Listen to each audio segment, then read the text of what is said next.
नमस्ते, आप सभी का स्वागत है हमारा राजस्थान में और मैं हूं आपके साथ काव्य सेन। तो चलिए बुलेटिन की शुरुआत करते हैं। सरकार के खिलाफ बीजेपी के हल्ला बोल की कड़ी में तीसरा दिन विरोध प्रदर्शन और ज्ञापन के नामरा।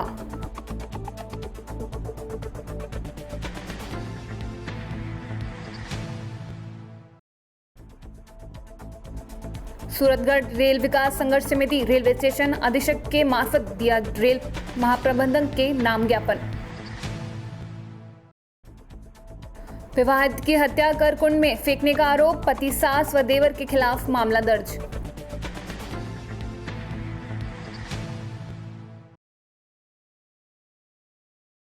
और अब खबरें विस्तार से। राजस्थान सरकार के खिलाफ बीजेपी का हल्ला बोल जारी है। इस कड़ी में सोमवार को प्रदेश भर में बिजली विभाग के दफ्तरों पर बीजेपी ने प्रदर्शन किया और पिछले 4 महीने के बिल माफ करने की मांग को लेकर ज्ञापन दिया। बीजेपी प्रदेश अध्यक्ष सतीश पूनिया के आह्वान पर हुए इस प्रदर्शन में अधिशासी अभियंता स्तर के सभी दफ्तरों पर बीजेपी ने हल्ला बोला। इसमें प्रदेश और जिला पदाधिकारियों के साथ ही विधायक, विधानसभा चुनाव के प्रत्याशी और सांसद शामिल हुए। सरकार के खिलाफ बीजेपी के हल्ला बोल की कड़ी में तीसरा दिन विरोध प्रदर्शन और ज्ञापन के नाम रहा। कोरोना काल में बिजली के बिलों की मांग से परेशान लोगों की पैरवी करते हुए बीजेपी ने बिजली विभाग के दफ्तरों पर प्रदर्शन किया। बीजेपी ने पिछले 4 महीने के बिल माफ करने की मांग को लेकर ज्ञापन दिया। बीजेपी प्रदेश अध्यक्ष सतीश पूनिया के आह्वान पर हुए इस प्रदर्शन में खुद सतीश पूनिया भी अपने विधानसभा क्षेत्र आमेर के मानपुरा माचेड़ी स्थित बिजली विभाग के दफ्तर पर प्रदर्शन करने पहुंचे। पूनिया ने बिजली की मांग कम करने के साथ ही चुनाव से पहले कांग्रेस की तरफ से किए गए वादों का भी हवाला दिया। इसके साथ ही पूनिया ने सरकार को भी अकमन्य बताया। तो वहीं जयपुर में ईसीजी टेक्नीशियन पदों पर सरकार द्वारा आवेदन मांगने की तिथि बढ़ाई जा रही है। अगर 1 महीने की अवधि बढ़ा दी जाती है तो 40 से 50 विद्यार्थियों को होगा फायदा। रिक्त पदों को भी सरकार भर सकेगी। सरकार राजस्थान ईसीजी एसोसिएशन प्रदेश अध्यक्ष कमलेश गुर्जर ने बताया कि पिछले 20 दिनों से हमने सचिवालय से लेकर मंत्री तक मिलकर इस वैकेंसी आवेदन तिथि बढ़ाने में लगे हैं और इसके आवेदन तिथि बढ़ाकर मानेंगे नहीं तो धरना प्रदर्शन किया जाएगा। आज चिकित्सा मंत्री के यहां पर सिद्धार्थ टोडा, मोनू यादव, दीपक शर्मा, विजयपाल, दिनेश सैनी, योगेश शर्मा, योगेश पांडे आदि उपस्थित थे। नागौर जिला मुख्यालय पर सेना भर्ती यथावत रखने की मांग को सोमवार को आरपीएल कार्यकर्ताओं ने जायल उपखंड अधिकारी के मार्फत गृह मंत्री राजनाथ सिंह के नाम ज्ञापन प्रेषित कर सेना भर्ती को जिला मुख्यालय पर ही करवाने की मांग की गई। रालोपा के प्रदेश मंत्री अनिल बारूपाल ने बताया कि जिले में पहले सेना भर्ती जेडीआरओ जयपुर के अधीन होती थी, लेकिन इस बार भर्ती जोधपुर एआरओ के अधीन होने के कारण भर्ती नागौर जिला मुख्यालय पर नहीं होगी, जिससे सेना भर्ती की तैयारी करने वाले हजारों युवाओं में निराशा है। ज्ञापन में ओम प्रकाश, डोगीवाल, मदनलाल, डिडेल, विक्रम बेडियासर, श्रवण राम, सुरेंद्र सोमड़वाल सहित कार्यकर्ता मौजूद रहे। झालावाड़ के चोमेला कस्बे में स्थित बिजली विभाग के सहायक अभियंता को विधायक कालूराम मेघवाल के नेतृत्व में बिजली बिलों में बेतहाशा की गई वृद्धि सहित विभिन्न मांगों को लेकर ज्ञापन सौंपा गया। इस दौरान ज्ञापन में फ्यूल चार्ज एवं स्थायी शुल्क के नाम पर ही की गई वृद्धि वापस लेने, 4 महीने का बिजली बिल माफ करने, किसानों के बिजली बिल माफ करने, विद्युत कटौती को बंद करने, वीसीआर भरने की प्रक्रिया पर रोक लगाने व किसानों की बंद की गई सब्सिडी को पुनः शुरू करने सहित विभिन्न मांगों को लेकर ज्ञापन सौंपा। इससे पूर्व भाजपा कार्यकर्ता कस्बे के चौराहे से गहलोत सरकार के खिलाफ नारेबाजी करते हुए बिजली विभाग के ऑफिस पहुंचे, जहां उन्होंने सहायक अभियंता को ज्ञापन सौंपा। इस दौरान मंडल सुल्तान सिंह गुटबना, सरपंच सुरेंद्र सिंह, अशोक गायरी, नरेंद्र कोठारी, आदित्य कटारिया, करण सिंह, देवी सिंह, संतोष सोनी, भवानी शंकर सहित कई भाजपा कार्यकर्ता मौजूद रहे।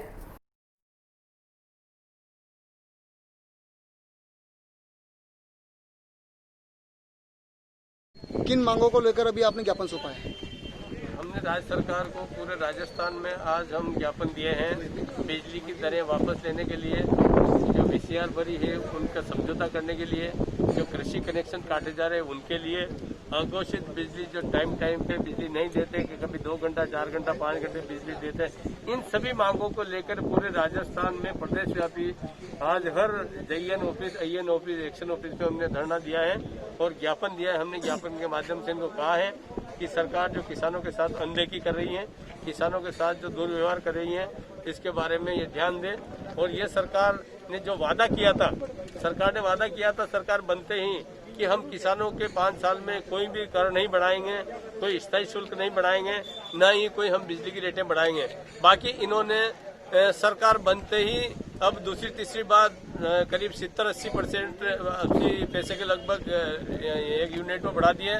इसके अलावा स्थायी शुल्क में 500 से लगा के 2000 रुपये तक एक प्रत्येक उपभोक्ता को बढ़ाए। और जो बिल पहले हमारी सरकार 2 महीने में देती थी, उस बिल को यह 1 महीने में देते हैं। और वही स्थायी शुल्क जो 2 महीने का लगता था, वो 1 महीने में लग रहा है। वो स्थायी शुल्क के नाम से, VCR के नाम से और किसानों के बिल के नाम से सरकार किसानों को लूट रही है। ये किसान विरोधी सरकार है। हम चाहते हैं कि इस किसान विरोधी सरकार को राजस्थान की जनता कभी माफ नहीं करेगी, क्योंकि राजस्थान की जनता ने इस 18 महीना में राजस्थान की जनता ने समझ लिया है। पूरे राजस्थान की जनता इनसे त्रस्त है और राजस्थान की जनता अभी आने वाले पंचायत राज चुनाव में इनको सबक सिखाएगी कि किस प्रकार से हम किसानों के साथ में ये दुर्व्यवहार करते हैं। तो वहीं सूरतगढ़ में आज पूर्व घोषणा के तहत सूरतगढ़ रेलवे विकास संघर्ष समिति ने धरना लगाया। धरने की सूचना रेलवे अधीक्षक को पहुंचने पर रेलवे अधीक्षक ने रेलवे पुलिस को धरने स्थल पर तैनात कर दिया। समिति के लोगों ने कहा कि रेलवे अधीक्षक को धरना स्थल पर बुलाए और वार्ता करें। रेलवे स्टेशन अधीक्षक धरना स्थल पर पहुंचे और समिति के संरक्षक साहब राम पुनिया, पूर्व प्रधान व समिति अध्यक्ष अमित कड़वासर से वार्ता हुई तथा रेलवे अधीक्षक को ज्ञापन दिया। वार्ता में बताया गया कि आपकी जो मांग है उसे रेलवे के उच्च अधिकारियों को अवगत करवाया दिया जाएगा, जिसका जवाब आपको 10 दिन में दे दिया जाएगा। यह है मांग पत्र विकास संघर्ष समिति द्वारा रेलवे प्रतीक्षालय में धरना लगाया गया तथा महाप्रबंधक के नाम रेलवे अधीक्षक एराल शर्मा के मार्फत ज्ञापन दिया। ज्ञापन में बताया गया कि संघर्ष समिति ने क्षेत्र के बंद रेल समस्याओं को शुरू करने तथा मुख्य बाजार से रेलवे कॉलोनी तक सभी प्लेटफॉर्म को जोड़ते हुए फुट अंडर ब्रिज बनाने की मांग का पत्र किया गया है। ज्ञापन में बताया गया कि अगर जल्द पूरी नहीं होने पर आंदोलन तेज करने की चेतावनी दी गई है। देश में एकमात्र रेल डिवीजन बीकानेर है, जिसमें बीकानेर से बठिंडा तक एक रेलगाड़ी नहीं चल रही है और ये क्षेत्र के लोगों के लिए बड़ी शर्म की बात है। धरना स्थल पर संयोजक साहब राम पुनिया, पूर्व प्रधान समिति अध्यक्ष अमित कड़वासर, संयोजक कृष्णा गोदारा, पार्षद प्रियंका कल्याणा, राय बहादुर ताखड़, सुरेंद्र सारण, विमल सिंह, ललित किशोर, एडवोकेट नवरंग सिंह, गुरुचरण सिंह, राम राजविंदर सिंह, सतराम वर्मा, पवन गिरी आदि दर्जनों शहर के लोग धरने पर बैठे।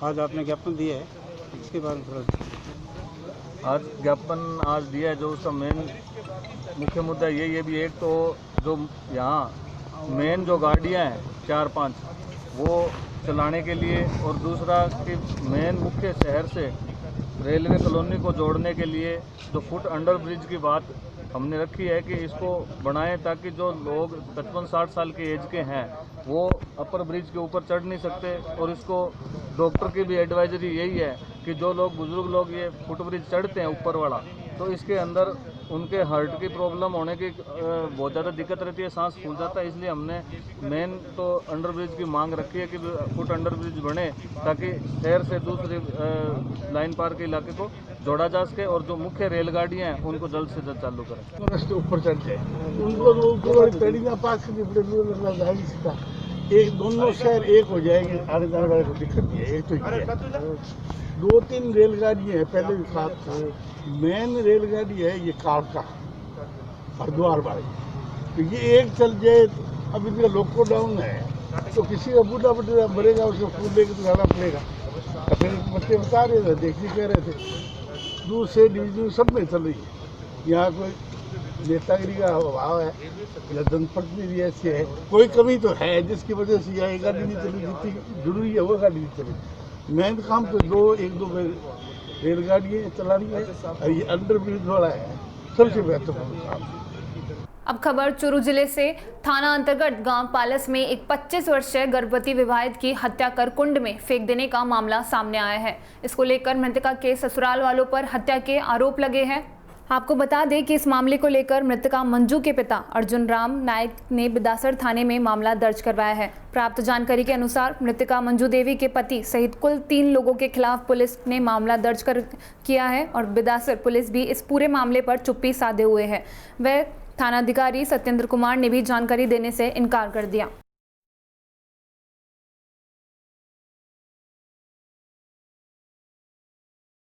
राजस्थान विश्वविद्यालय ने मनीष शुक्ला को उनके शोध राजस्थान में मीडिया शिक्षा की संरचना एवं प्रक्रिया का आलोचनात्मक अध्ययन के लिए पीएचडी की उपाधि दी। मनीष शुक्ला ने अपना शोध कार्य जनसंचार केंद्र के पूर्व अध्यक्ष प्रोफेसर संजीव भानावत के निर्देशन में पूरा किया। पत्रकारिता एवं जनसंचार विषय में राजस्थान विश्वविद्यालय से यह पहली ऑनलाइन शोध उपाधि संपन्न हुई। मनीष का शोध वाइवा गुजरात विद्यापीठ अहमदाबाद की डीन प्रोफेसर पुनीता हरणे ने ऑनलाइन लिया। मनीष शुक्ला ने बताया कि रिसर्च के दौरान मीडिया एजुकेशन का इंटीग्रेटेड मॉडल दिया गया जो जर्नलिज्म स्टूडेंट्स को ट्रेनिंग देने में कारगर साबित होगा। उल्लेखनीय है कि मनीष शुक्ला एक दशक से पत्रकारिता से जुड़े हैं और वर्तमान में मीडिया स्टूडेंट्स की ट्रेनिंग के लिए जयपुर मीडिया स्कूल का संचालन कर रहे हैं।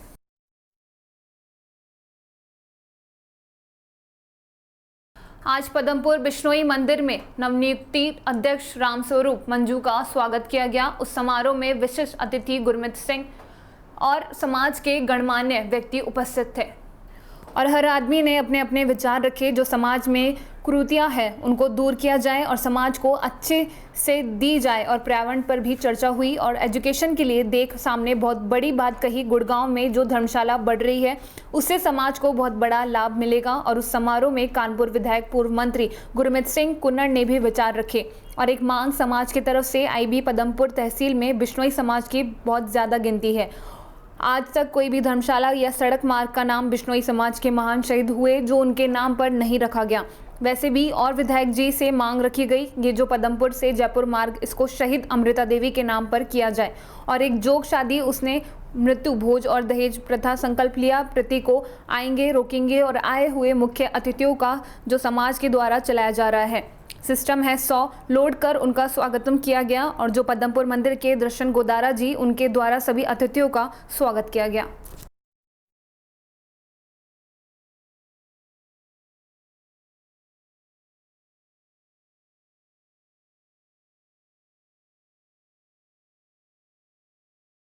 आज के समारोह के लिए आप क्या करें?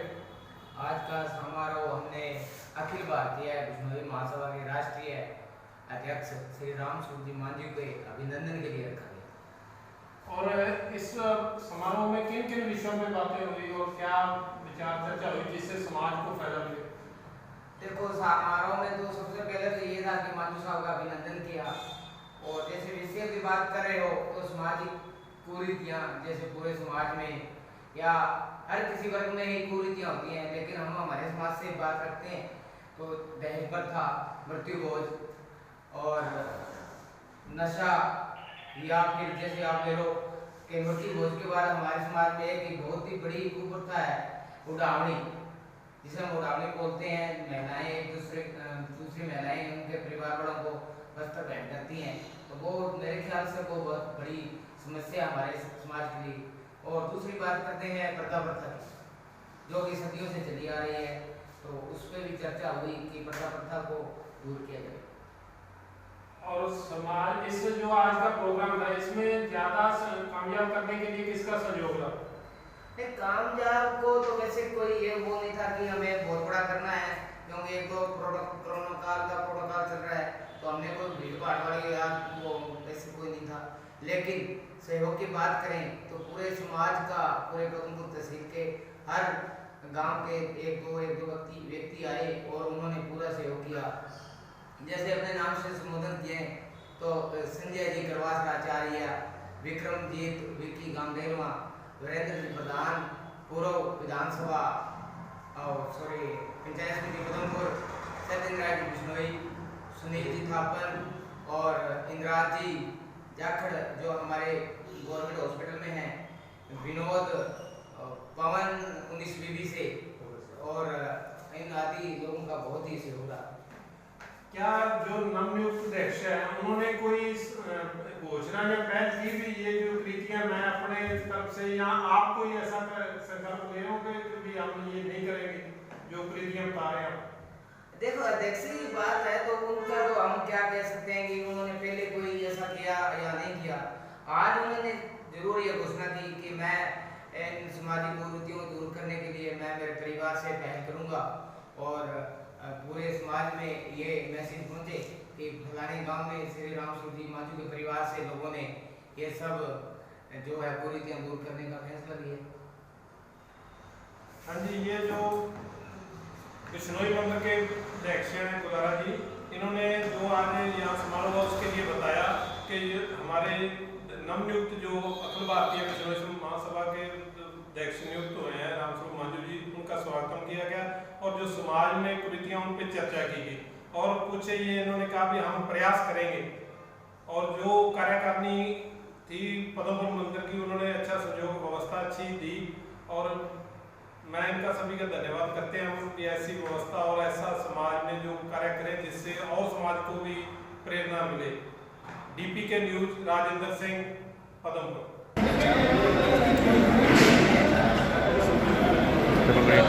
सर, आपके ऊपर नई जिम्मेवारी आई है, क्या आप जो मृत्यु को हो जाए यहाँ करना, क्या आप आज घोषणा करते हो कि आपका घर परिवार से ये काम शुरू कर रहे हो, आज भी नहीं करोगे ये बात?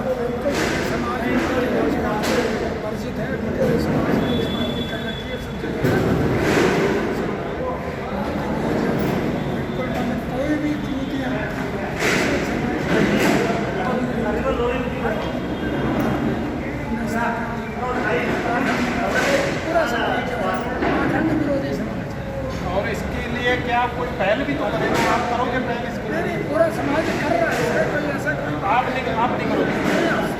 कैसे पूरा समाज कर रहा है, मैं समाज का तो पहल करूँगा। अगर कहीं भी होता है मृत्यु को, जो आप बहिष्कार करोगे इसका? बिल्कुल, हम किसी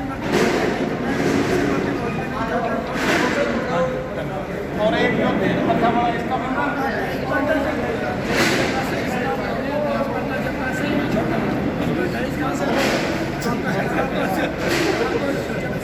पैसा ही है ही नहीं, 10 किलो अनाज पे गुजारा हो रहा है, कहाँ कहीं जाएंगे?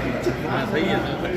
ये नवनियुक्त प्रधान रामस्वरूप जी जो थे, इन्होंने आज बहुत बड़ी घोषणा की है कि जो समाज ने मेरे ऊपर जिम्मेवारी दी है उसको मैं पहल करते हुए भी आज मैं घोषणा करता हूँ कि मेरे समाज घर में ही कोई मृत्यु बोझ नहीं होगा और जो दहेज वाला वो नहीं होगी और समाज को एकत्रित करने और बुराइयां दूर करने के लिए मैं प्रयास करूँगा। DPK न्यूज़ से राजेंद्र सिंह, मान, शक्ति में। और अब खबर भीलवाड़ा जिले से। शारदा चौराहे से 80 फीट रोक रुकमणी इनक्लेव के पास Pansal Shri Charbhuja textile private limited की ओर से अनमोल रेजिडेंसी का शुभारंभ आज हुआ। अनमोल रेजिडेंसी के डायरेक्टर अनूप तोशनीवाल श्रीमती मधु तोशनीवाल ने बताया कि 51 मकानों का सुसज्जित कॉलोनी मुख्यमंत्री जन आवास योजना 2015 के प्रावधान 3B के अनुमोदित योजना के तहत 12 लाख से शुरू 2,67,000 रुपए तक का सब्सिडी का लाभ, आकर्षण लोन सुविधा, 51,000 बुकिंग राशि, UIT द्वारा एफ्रूड प्रोजेक्ट पूर्णता की तिथि 26 जून 2022 को मिलेगा। 3 माह के बाद 16 मकानों को ग्राहकों की बुकिंग के अनुसार दिया जाएगा।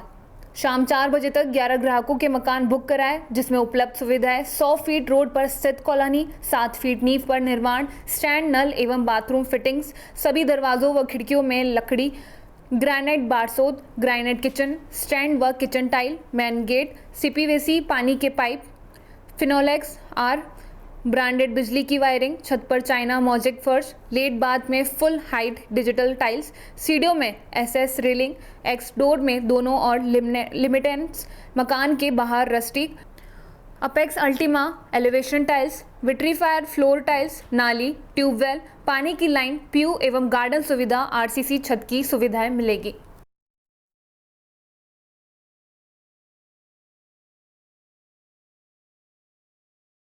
सर, अनमोल रेजिडेंसी का आज भव्य शुभारंभ हुआ है। हमारे डायरेक्टर श्रीमान अनूप जी और सुनील जी तोशनीवाल के नेतृत्व में हुआ है। बहुत अच्छा कार्यक्रम। सर, अभी 51 मकान हैं हमारे इस प्रोजेक्ट में, जो हमें जून 2022 तक कंप्लीट करके देने हैं। लेकिन 16 मकानों की जो बुकिंग आज हुई है ना, वो हम 2 महीने के अंदर कंप्लीट करके दे देंगे और भीलवाड़ा की पहली कॉलोनी होगी जिसमें हम बेहतरीन सुविधाएं दे रहे हैं। शुभ नाम सर आपका? सत्यनारायण पारिक सर।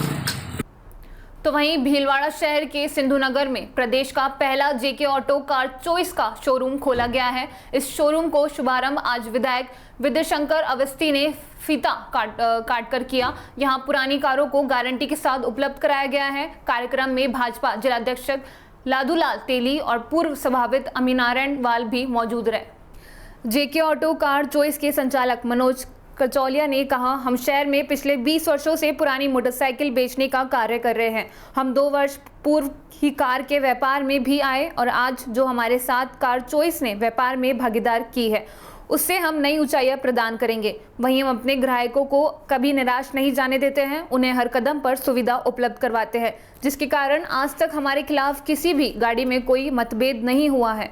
वहीं कार चॉइस के सेल्स मैनेजर पीयूष पारिक ने कहा कि हमने इनके बारे में काफ़ी सुना था, इसके कारण हमने प्रदेश में पहली बार इन पर भरोसा करते हुए हमने ये शोरूम खोला है, जिससे कि ग्राहक ऑनलाइन ही कार यहाँ से खरीद सकें।